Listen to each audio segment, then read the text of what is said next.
The coffee cup trembled slightly in Maria's weathered hands as she wiped down table 12 for the third time that morning. The familiar weight of her Afghanistan service ring caught the fluorescent light of the small-town diner, a subtle glimmer that most customers never noticed. But today was different. Today, a man in his 60s sat quietly in the corner booth, his eyes fixed not on his untouched breakfast, but on that small piece of silver wrapped around her finger. He'd been watching her for 20 minutes now, and Maria could feel the intensity of his gaze like a physical weight. She'd learned to keep her head down, to blend into the background of this sleepy Colorado town where nobody asked questions about the nightmares that still woke her at 3 a.m., or why her hands sometimes shook when helicopters flew overhead. But something about this stranger's unwavering attention made her pulse quicken with a mixture of recognition and dread, because in his eyes, she saw something she hadn't seen in 3 years of pouring coffee and serving pie, the look of someone who knew exactly what that ring meant and the battles it represented. The morning rush at Murphy's Diner had settled into its familiar rhythm when Maria Santos felt the weight of someone's stare penetrating the routine she'd carefully built over 3 years. She moved between tables with practiced efficiency, her black hair pulled back in a simple ponytail, the small Afghanistan service ring on her right hand catching occasional glimpses of sunlight streaming through the checkered curtains. Most customers barely glanced at her. She was just another waitress in a small Colorado town, invisible in the way that suited her perfectly. But the man in booth 7 was different. He'd ordered black coffee and wheat toast 40 minutes ago, yet both sat untouched while his weathered hands remained folded on the table, his eyes following her every movement. Maria had learned to read people during her tours overseas, and everything about this stranger screamed military.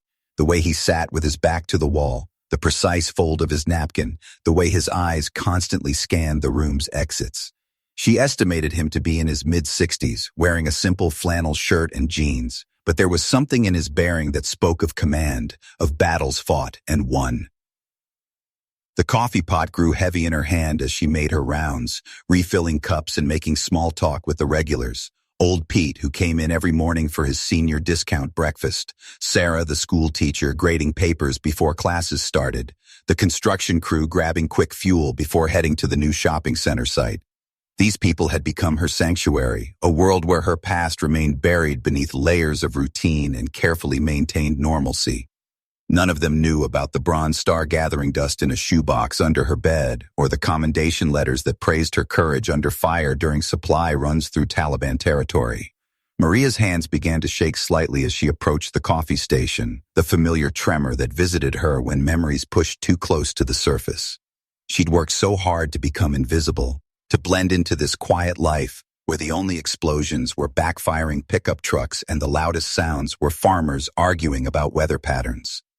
But this stranger's persistent attention was unraveling the careful threads of her disguise, making her feel exposed and vulnerable in a way she hadn't experienced since leaving the service. The lunch crowd began filtering in, and Maria threw herself into the familiar dance of taking orders and delivering plates, hoping the increased activity would break whatever spell had settled over booth 7. But every time, he glanced in that direction. Those knowing eyes were still there, patient and unwavering. She dropped a fork while setting table 3, the metallic clatter making her jump in a way that brought concerned looks from nearby customers. "You okay, honey?" asked Mrs. Henderson, a regular who always ordered the tuna melt and left generous tips. "You seem a little jumpy today." Maria forced a smile, the same practiced expression she'd perfected for deflecting concern. "Just tired, Mrs. Henderson. Up too late watching old movies again." The lie came easily, though the truth was she'd been awake until dawn, standing at her kitchen window watching shadows move through her backyard, phantom threats that dissolved in daylight but felt terrifyingly real in the darkness. As she cleared table 5, Maria caught her reflection in the window and barely recognized the woman staring back. 3 years ago, she'd been Staff Sergeant Maria Santos, leading convoy operations through some of the most dangerous territory in Afghanistan. She'd earned the respect of her fellow soldiers and the commendations of her commanding officers. Now she was just Maria, the quiet waitress who worked double shifts and never talked about her past. The transformation had been intentional, necessary even, but seeing herself through this stranger's eyes made her question whether she'd lost more than she'd gained in the process. The afternoon sun shifted, casting different shadows across the diner floor, and Maria realized the man hadn't moved from his position. His coffee had long since grown cold. His toast remained untouched, yet he continued his silent vigil. Other customers had come and gone, the lunch rush had peaked and subsided, but Booth 7 remained occupied by this mysterious guardian, who seemed to see straight through the careful facade she'd constructed. When Maria finally worked up the courage to approach his table, her heart hammered against her ribs like artillery fire in the dis. Tense. Every instinct told her to maintain her cover, to keep serving coffee and pretending she was nothing more than what she appeared to be. But something in his patient demeanor suggested he wasn't going anywhere until they had a conversation that was 3 years overdue. "More coffee?" Maria asked, her voice steady despite the chaos in her chest. Up close, she could see the small details that confirmed her suspicions. The precise way he'd arranged his silverware, the military watch on his wrist, the faded tan line where dog tags had once rested against his throat. The man looked up at her with eyes that held depths of understanding she hadn't seen in civilian faces. "That ring," he said quietly, nodding toward her hand. "Afghanistan?" The simple question hit her like incoming mortar fire, shattering the carefully maintained walls between her past and present.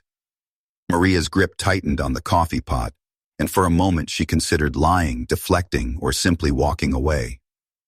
But something in his tone, respectful, knowing, free of the pity she'd grown to hate, made her pause. "2 tours," she heard herself saying, the words feeling foreign after years of silence. 2018 to 2020. He nodded slowly, as if confirming something he'd already known. "Vietnam myself, 3 tours, 1968 to 1971. He gestured to the empty seat across from him. "Mind if we talk? Seems like we might have some things in common." Maria glanced around the nearly empty diner, her manager nowhere in sight, and made a decision that would change everything. She set down the coffee pot and slid into the booth, feeling simultaneously terrified and relieved to be in the presence of someone who might actually understand. For 3 years, she'd carried the weight of her service alone, convinced that civilian life meant leaving every trace of her military identity behind. "I'm Frank Morrison," he said, ex-dim, tending a weathered hand across the table. "And I have a feeling you're not really just a waitress." The simple statement broke something loose inside Maria's chest, years of carefully suppressed identity flooding back in a rush that left her breathless. She looked down at the service ring that had become both her anchor and her burden, the small piece of silver that connected her to a version of herself she'd thought was lost forever. "Maria Santos," she whispered, and for the first time in 3 years, she felt like she was telling the complete truth. Frank Morrison's eyes crinkled at the corners as he studied Maria's face, reading the mixture of fear and hope that flickered across her features like shadows from a campfire. "You know," he said, leaning back against the vinyl booth, "I bought this place 2 weeks ago. Previous owner mentioned he had a waitress who worked harder than anyone he'd ever seen, never called in sick, never complained. Said she had this way of making everyone feel welcome, but nobody really knew much about her." Maria felt her stomach drop. The anonymity she'd treasured was evaporating with each word, but there was something in Frank's tone that wasn't threatening, it was understanding.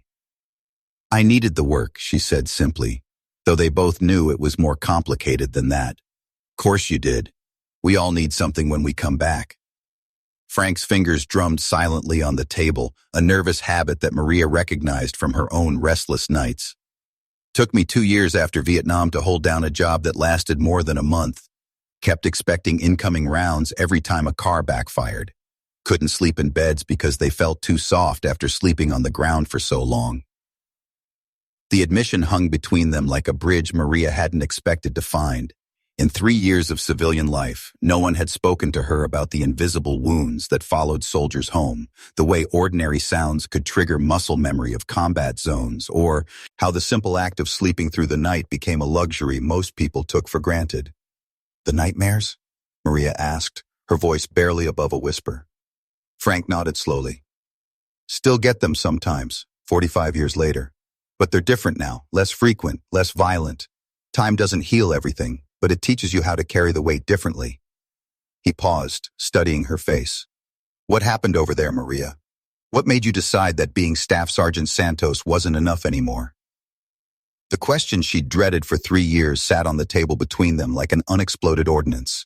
Maria's hands began to tremble again, and she gripped the edge of the table to steady them. Outside, a delivery truck rumbled past, its diesel engine momentarily masking the silence that stretched between them. "There was an incident," Maria began, the words feeling like they were being pulled from somewhere deep in her chest. "March 15th, 2020. We were running supplies to Forward Operating Base Chapman, routine convoy that we'd done dozens of times before. I was lead vehicle commander, responsible for 8 soldiers and $2 million worth of equipment and medical supplies." Frank listened without interruption, his weathered hands still folded on the table, giving her space to find the words that had been locked away for so long. The road was supposed to be clear.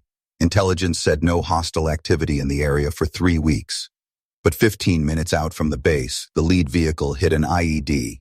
Maria's voice grew steadier as the story took hold, muscle memory of military briefings overriding her emotional turmoil.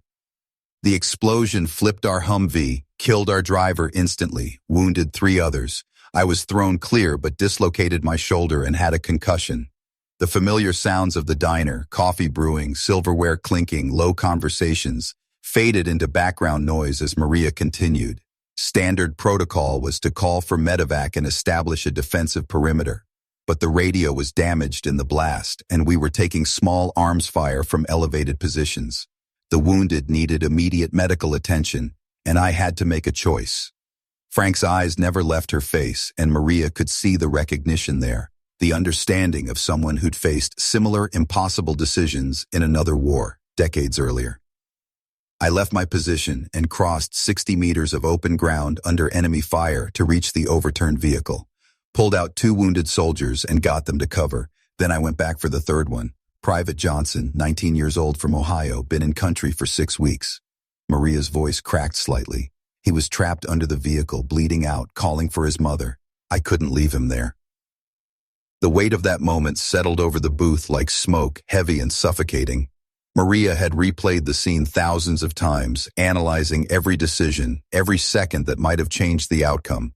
"I managed to stabilize him enough for transport when the medevac finally arrived. All 3 wounded soldiers survived. The convoy completed its mission, delivered critical medical supplies that saved lives at Chapman. My commanding officer recommended me for the Bronze Star, said my actions were in keeping with the highest traditions of military service." "So why are you here?" Frank asked gently, though his tone suggested he already suspected the answer. "Sounds like you were exactly the kind of soldier the Army needed." Maria's laugh was bitter and hollow. "Because 3 weeks later, Private Johnson died from complications during surgery stateside. Internal bleeding they couldn't detect in the field. And suddenly, all I could think about was those 60 meters I crossed, wondering if I'd moved faster, done something different, whether he might have made it home to his family." The confession spilled out of her like water from a broken dam. The Bronze Star felt like a lie. Everyone kept telling me I was a hero, that I'd saved lives, done everything right. But all I could see was that kid's face. All I could hear was him calling for his mother while I was trying to free him from 2 tons of twisted metal. Frank reached across the table and placed his weathered hand over hers, the contact both shocking and comforting. "Maria, listen to me. I've carried the faces of 19-year-old boys for 45 years, boys who didn't make it home, boys who died because of decisions I made or didn't make fast enough. That weight never completely goes away, but it's not supposed to define the rest of your life." "But it does," Maria whispered. "Every day I wake up thinking about what I could have done differently. Every time I hear a helicopter or see a convoy of trucks on the highway, I'm back there. How am I supposed to be proud of my service when it feels like I failed the one person who needed me most?" Frank was quiet for a long moment, his thumb gently stroking the back of her hand. When he finally spoke, his voice carried the authority of someone who'd walked through the same darkness and found his way back to the light. "You want to know what I see when I look at you, Staff Sergeant Santos?" He used her rank deliberately, and Maria felt something straighten in her spine despite herself. "I see a soldier who risked her life to save her people. I see someone who carried the weight of command and made impossible decisions under fire. I see a warrior who's been hiding her light under a bushel basket because she's forgotten that heroes aren't perfect. They're just people who do the right thing when it matters most. Frank glanced around the nearly empty diner, then back at Maria with a smile that transformed his entire face. And I see someone who's been serving others her whole adult life, first in uniform, now with coffee and kindness. The mission's different, but the heart is exactly the same. He squeezed her hand gently. Maria, I didn't buy this diner to make money. I bought it because I believe that sometimes, when you've served your country needs to serve you back. And I think it's time this town learned what kind of hero's been pouring their coffee all these years. As the afternoon sun began to set over the small Colorado town, Maria Santos felt something she hadn't experienced in 3 years, the possibility of belonging somewhere without hiding who she truly was. Frank Morrison had given her more than just understanding. He'd given her permission to integrate all the pieces of herself that she'd kept carefully separated. In the weeks that followed, changes came gradually to Murphy's Diner. Frank installed a small memorial corner honoring local veterans, with Maria's bronze star taking a place of honor among the displays. Regular customers learned about the quiet hero who'd been serving them all along, and their respect and gratitude became a daily reminder that her service mattered, that Private Johnson's sacrifice had meaning, and that healing didn't require forgetting. Maria still had nightmares sometimes, still felt her hands shake when helicopters passed overhead. But now she had Frank's wisdom to guide her, a community that valued her complete story, and most importantly, the knowledge that being a hero wasn't about being perfect. It was about showing up, doing your best, and serving others with honor. The weight of her service ring felt different now, not as a burden of survivor's guilt, but as a badge of honor connecting her to everyone who'd answered the call to serve. Staff Sergeant Maria Santos had never really stopped being a soldier. She'd just learned to serve in a different uniform with different tools, but with the same unwavering commitment to taking care of her people. The courage of our service members doesn't end when they hang up their uniforms. It continues in the countless ways they serve their communities every single day. From the veteran teacher shaping young minds to the former Marine running a local business, to the quiet heroes like Maria who show up day after day, making life a little better for everyone around them. If this story touched your heart, please take a moment to honor a veteran in your own community. Sometimes recognition is the greatest gift we can offer those who've given so much in service to others. Like and subscribe for more stories that celebrate the unsung heroes walking among us. Because every veteran has a story worth telling, and every act of service deserves to be remembered.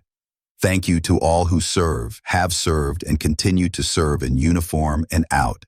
Your sacrifices are not forgotten, and your stories matter.